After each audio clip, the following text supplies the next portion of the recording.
مراد آباد میں ایک بڑے شاعر گزرے ہیں، جگر مراد آبادی رحمۃ اللہ علیہ، بڑے شاعر تھے، عمدہ غزل کہتے تھے، استاد الشعراء تھے، سارے شعراء ان کو اپنا استاد سمجھتے تھے، مگر اللہ کی شان دیکھیں کہ اس بندے کو شراب کی عادت پڑ گئی تھی اور وہ کھلے عام شراب پیتا تھا، ڈرتا جھجکتا نہیں تھا، مشہور شرابی تھا، مگر تھے بہت ذہین اور بڑے اچھا کلام کرنے والے تھے۔ اس زمانے میں ایک وزیر تھے عبدالرب نشتر، وہ بھی شاعر تھے، نشتر ان کا تخلص تھا۔ ایک مرتبہ ان کے دفتر میں جگر مراد آبادی ملنے کے لیے گئے۔ اب ظاہر میں ان کے کپڑے بھی میلے کچیلے اور عام سے تھے اور حیثیت بھی کوئی نہیں تھی، تو ان کے جو اٹینڈنٹ تھا اس نے دیکھا تو اس نے کہا کہ بھائی وزیر صاحب اپنے دفتر میں مصروف ہیں اور وہ تو اس طرح عام بندوں سے نہیں ملا کرتے۔ جگر صاحب نے کہا کہ یہ چھوٹی سی پرچی ہے، یہ انہیں دکھا دو، مجھے اجازت مل جائے گی۔ وہ خادم بڑا حیران ہوا، یہ کون بندہ ہے بھائی جو اتنے دعوے سے کہہ رہا ہے؟ انہوں نے کاغذ کی چھوٹی سی پرچی پر ایک مصرع لکھا، نشتر سے ملنے آیا ہوں میرا جگر تو دیکھ، نشتر سے ملنے آیا ہوں میرا جگر تو دیکھ۔ اب اس میں نشتر صاحب کا نام بھی آ گیا تھا اور جگر صاحب کا بھی نام آ گیا تھا اور مقصد بھی بتا دیا گیا تھا۔ اس نے جا کے جیسے ہی وہ پرچی عبدالرب نشتر کو دی تو وہ تو کھڑے ہو گئے، اچھا جگر صاحب مجھے ملنے آئے ہیں۔ خود باہر آئے اور جگر صاحب کو لے کر اپنے دفتر میں جا کر بٹھایا اور پھر ان سے گفتگو کی۔ تو شعراء کی دنیا میں ان کا بڑا مقام تھا۔ اللہ کی شان دیکھیں، اللہ سبب بنانے والے ہیں کہ اس زمانے میں اجمیر شریف میں ایک نعتیہ مشاعرہ ہوا۔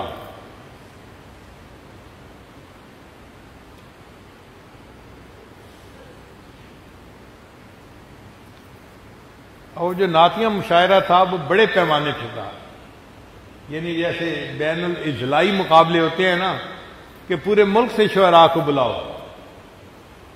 اب جو انتظام کرنے والے تھے وہ اس بات پہ حیران تھے کہ ہم جگر کو نعت پڑھنے کے لیے بلائیں یا نہ بلائیں۔ کچھ کہتے تھے کہ وہ شرابی ہیں، ان کو نہیں بلانا چاہیے، کچھ کہتے تھے کہ وہ مشاعرہ کیسا جس میں اتنا بڑا شاعر نہ ہو، تو اختلاف رائے ہو گئے۔ بالآخر منتظمین نے فیصلہ کیا جرأت مندانہ کہ نہیں، ہم ان کو بلائیں گے اور ان کو کہیں گے کہ وہ بھی نعت پڑھیں۔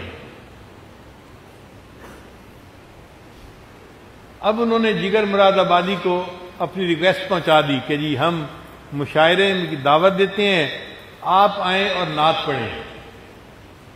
جگر صاحب نے نہ تو کر دی، مگر حیران تھے کہ مجھ جیسا شرابی، مجھ جیسا گناہگار، مجھ جیسا سیاہکار اور نبی اکرم کی شان میں کلام لکھے اور ان کی شان میں کلام پڑھے، میرے منہ کو زیر کیسے دیتا ہے؟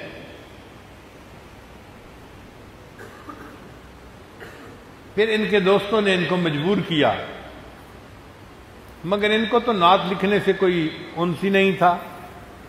غزل لکھتے تھے، عورت کے حسن و جمال کو بیان کرنے میں بڑی مہارت تھی۔ انہوں نے ارادہ کر لیا نعت لکھنے کا، روز نعت لکھنے بیٹھتے اور بے اختیار غزل لکھ بیٹھتے، نعت لکھنی شروع کرتے اور غزل لکھ دیتے، پھر لکھے ہوئے کو کاٹتے، لکھتے کاٹتے، لکھتے کاٹتے، کئی دن گزر گئے۔ ایک اذیت تھی ذہنی کہ میں اس قابل نہیں کہ مجھے نبی علیہ السلام کی شان میں کچھ لکھنے کی سعادت ملے۔ سمجھتے تھے کہ یہ میرے گناہوں کا وبال ہے۔ پھر اللہ کی شان دیکھیں کہ ایک دن ایک مصرع بن گیا اور پھر تو جیسے راستہ ہی کھل جاتا ہے۔ ایسی بارش ہوئی مضمون کی کہ انہوں نے ایک مجلس میں نعت لکھ ڈالی اور ارادہ کر لیا کہ میں جاؤں گا اور نعت پڑھوں گا۔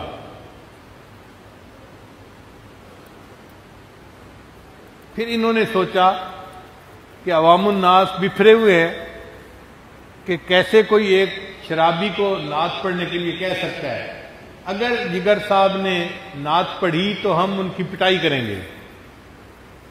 تو ہنگامہ کھڑے ہونے کا ڈر تھا. تو منتظمین نے کہا کہ آپ مشاعرے سے چند دن پہلے ہی آ جائیں اجمیر شریف. یہ 3 دن پہلے مشاعرے سے اجمیر شریف پہنچ گئے. لوگوں کو پتہ نہیں تھا، لوگ توقع کرتے تھے کہ جی مشاعرے کے دن آئیں گے. یہ وہاں بیٹھے ہیں اجمیر شریف میں اور حالات کا جائزہ لے رہے ہیں. شہر میں بڑے بڑے پوسٹر لگے ہوئے ہیں. ہم ایک شرابی کو نبی علیہ السلام کی شان میں شعر نعت کہنے کی اجازت نہیں دے سکتے. اگر اس نے نعت پڑھی تو ہم اس کو ذلیل کریں گے، رسوا کریں گے، ہم اس کی مخالفت کریں گے. اب منتظمین بھی پریشان تھے. خیر جب مشاعرے کا دن آیا تو جگر صاحب کو انہوں نے بڑے حفاظت کے ساتھ مشاعرے کی جگہ تک پہنچا دیا اور چھپا کے بٹھا دیا. اب شاعر آئے اور انہوں نے آ کے اپنی اپنی نعتیں پڑھنی شروع کر دیں. جب محفل عروج پہ تھی نا، اس وقت جو اسٹیج سیکرٹری تھا اس نے اعلان کیا کہ رئیس المتغزلین جگر مراد آبادی آتے ہیں. اب یہ نام سن کے ایک ہنگامہ، ایک شور برپا ہو گیا.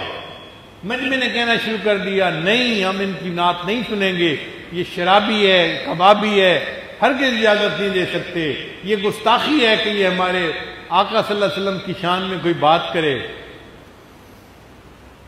خیر جگر مراد آبادی نے بڑے تحمل کے ساتھ سٹیج پہ آ کے سب ہنگامے کو دیکھا اور پھر اتنی بات کہی کہ محترم سامعین، آپ مجھے ہوٹنگ کر رہے ہیں یا اس نعت کو ہوٹنگ کر رہے ہیں جو میں سنانے کے لیے آج آپ کے سامنے آیا ہوں. تو مجمع خاموش ہو گیا. جب مجمع 1 منٹ کے لیے خاموش ہو گیا تو انہوں نے اپنی شعر کا پہلا مصرع پڑھا. ایک رند ہے اور مدحت سلطان مدینہ، ایک رند ہے اور مدحت سلطان مدینہ. اب الفاظ ایسے تھے کہ مجمع کے لوگوں کو جیسے سانپ سونگھ گیا.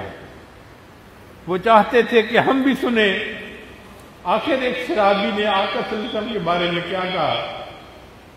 تو جب مجمع خاموش ہو گیا تو جگر مراد آبادی نے روتے ہوئے نبی علیہ السلام کی شان میں اشعار پڑھے. ایک رند ہے اور مدحت سلطان مدینہ، ہاں کوئی نظر رحمت سلطان مدینہ. دامان نظر تنگ فراوانی جلوہ، اے طلعت حق طلعت سلطان مدینہ. اے خاک مدینہ تیری گلیوں کے تصدق، تو خلد ہے تو جنت سلطان مدینہ.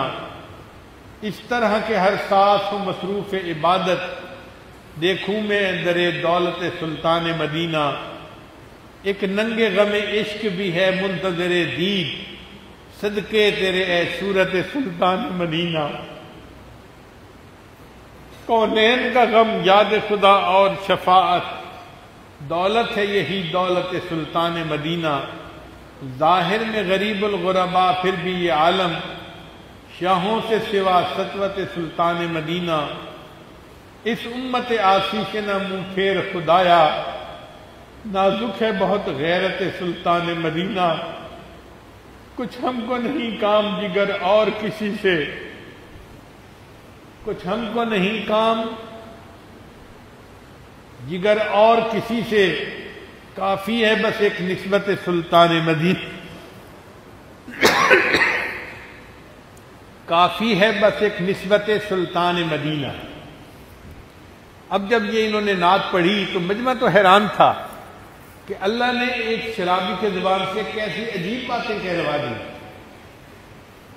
یہ باتیں تو کوئی عاشق صادق ہی کہہ سکتا ہے نا. کچھ ہم کو نہیں کام جگر اور کسی سے، کافی ہے بس ایک نسبت سلطان مدینہ. خیر جگر مراد آبادی بھی خوش تھے اور باقی شعراء بھی خوش تھے. مشاعرے کے بعد جگر مراد آبادی کی ملاقات ہوئی حضرت مجذوب رحمۃ اللہ علیہ سے۔ حضرت مجذوب رحمۃ اللہ علیہ اس زمانے میں گریڈ 22 کے آفیسر تھے، سیکٹری لیول کے، ڈائریکٹر لیول کے آفیسر تھے، مگر داڑھی تھی، سادہ لباس پہنتے تھے اور مولوی ٹائپ بندے تھے۔ تو جگر مراد آبادی نے دیکھا تو انہوں نے پوچھا، مجذوب تم تو مسٹر تھے، تمہاری ٹر کیسے مس ہو گئی؟ مجذوب تم تو مسٹر تھے، انگریزی تعلیم یافتہ تھے، تم تو مسٹر تھے، تمہاری ٹر کیسے مس ہو گئی؟ تو حضرت مجذوب رحمۃ اللہ نے فرمایا کہ مجھے ایک اللہ والے کی صحبت نصیب ہوئی اور اس کی صحبت سے میری ٹر مس ہو گئی۔ تو جگر مراد آبادی نے کہا کہ کیا میری بھی ملاقات ہو سکتی ہے؟ انہوں نے کہا ہاں، میں ان سے اجازت لے کے ملاقات کروا سکتا ہوں۔ جگر مراد آبادی نے کہا کہ میری 2 شرطیں ہیں۔ ایک شرط تو یہ کہ میں آؤں گا تو چونکہ پینا میری عادت بن چکی ہے، اب اس کے بغیر میں رہ نہیں سکتا، تو میں وہاں بھی جا کر پیوں گا، یہ شرط ہے میری۔ چنانچہ خواجہ مجذوب رحمۃ اللہ نے حضرت اقدس تھانوی رحمۃ اللہ سے پوچھا کہ حضرت ایک شاعر ہے، شرابی ہے، مگر آپ سے ملنے کا خواہش مند ہے، شرط یہ لگاتا ہے کہ میں آؤں گا تو میں وہاں بھی پیوں گا، رات کو پیے بغیر میرا گزارا نہیں ہوتا۔ حضرت تھانوی رحمۃ اللہ نے فرمایا ہاں وہ آئیں، ہم ان کو خانقاہ میں نہیں ٹھہرائیں گے، کیونکہ خانقاہ تو پبلک پلیس ہے، پبلک پلیس پر ایسا گناہ نہیں کر سکتے، میں ان کو اپنا گھر ٹھہراؤں گا۔ گھر میں تو کافر بھی مہمان رہ سکتا ہے، اور کافر اپنا کفر کرے یہ اس کا معاملہ ہے، اگر گھر میں رہ کر وہ شراب پیئیں گے تو شرعاً ہمارے اوپر وبال نہیں آئے گا۔ چنانچہ مجذوب رحمۃ اللہ علیہ کی وساطت سے جگر مراد آبادی کو حضرت اقدس تھانوی رحمۃ اللہ کی صحبت میں جانا نصیب ہو گیا۔ اب حضرت کے چہرے کا دیدار کیا تو دل نے ملامت کی کہ جگر کب تک تم اس شراب کو پیتے رہو گے؟ کہتے ہیں چھٹی نہیں ہے منہ سے یہ کافر لگی ہوئی، ایسی عادت ہے کہ اس کو چھوڑنا مشکل ہوتا ہے۔ مگر جگر مراد آبادی نے اس وقت حضرت کے سامنے 2 ارادے کیے۔ حضرت ایک تو آج میں اپنے چہرے پر داڑھی سجانے کا ارادہ کرتا ہوں، آج کے بعد شیو نہیں کروں گا، اور دوسرا ارادہ کہ آج کے بعد میں شراب نہیں پیوں گا۔ بن کہے اللہ والے کی صحبت کی برکت سے اللہ نے توبہ کی توفیق عطا فرما دی۔ چنانچہ حضرت تھانوی رحمۃ اللہ نے دعا دی اور جگر مراد آبادی نے داڑھی بھی رکھ لی اور شراب بھی چھوڑ دی۔ شروع میں چند دن تو طبیعت بڑی خراب رہی، ڈاکٹروں نے کہا کہ تمہیں شراب چھوڑنی تھی تو ٹیپر آف کرتے، تھوڑی تھوڑی گھٹاتے۔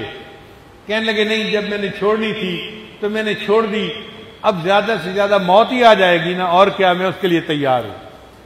اللہ نے کیا کہ کچھ عرصے بعد صحت بھی بحال ہو گئی، شراب کی عادت بھی چھوٹ گئی، اور چہرے سے داڑھی سجنے کی وجہ سے چہرہ نورانی بھی بن گیا۔ اب لوگ جگر مراد آبادی کو دیکھنے کے لیے آتے، دور دور سے آتے اور جگر مراد آبادی کو دیکھ کے آئیں۔ تو جگر مراد آبادی کو پتہ چل گیا کہ لوگ میری شکل دیکھنے کے لیے آتے ہیں، تو جگر مراد آبادی نے اپنے بارے میں خود شعر کہا، چلو دیکھ آئیں تماشا جگر کا، چلو دیکھ آئیں تماشا جگر کا، سنا ہے وہ کافر مسلمان ہوا ہے، چلو دیکھ آئیں تماشا جگر کا، سنا ہے وہ کافر مسلمان ہوا ہے۔ پھر تو اللہ نے ایسی قبولیت دی اور انہوں نے اچھا کلام کہنا شروع کیا کہ لوگ حیران ہوتے تھے۔ ایک دن کسی شاعر نے پوچھا کہ جگر آپ تو مقبول ہو گئے، ہر بندے کے دل میں آپ کی محبت ہے، آخر آپ کو یہ محبوبیت کیسے ملی؟ تو شاعر بات کا جواب شعر میں دیا کرتے ہیں، تو جگر مراد آبادی نے شعر جواب دیا، میرا کمال عشق میں اتنا ہے اے جگر، میرا کمال عشق میں اتنا ہے اے جگر، وہ مجھ پہ چھا گئے میں زمانے پہ چھا گیا۔ میرا کمال عشق میں اتنا ہے اے جگر، وہ مجھ پہ چھا گئے میں زمانے پہ چھا گیا۔ جب اللہ کی محبت دل میں آتی ہے پھر اللہ پورے عالم میں قبولیت عطا فرما دیتے ہیں۔ ویڈیو کے نیچے سبسکرائب کے بٹن پہ کلک کریں، بیل کے آئیکن پہ کلک کیجئے تاکہ ہر نئی ویڈیو کی نوٹیفیکیشن آپ کو مل جائے۔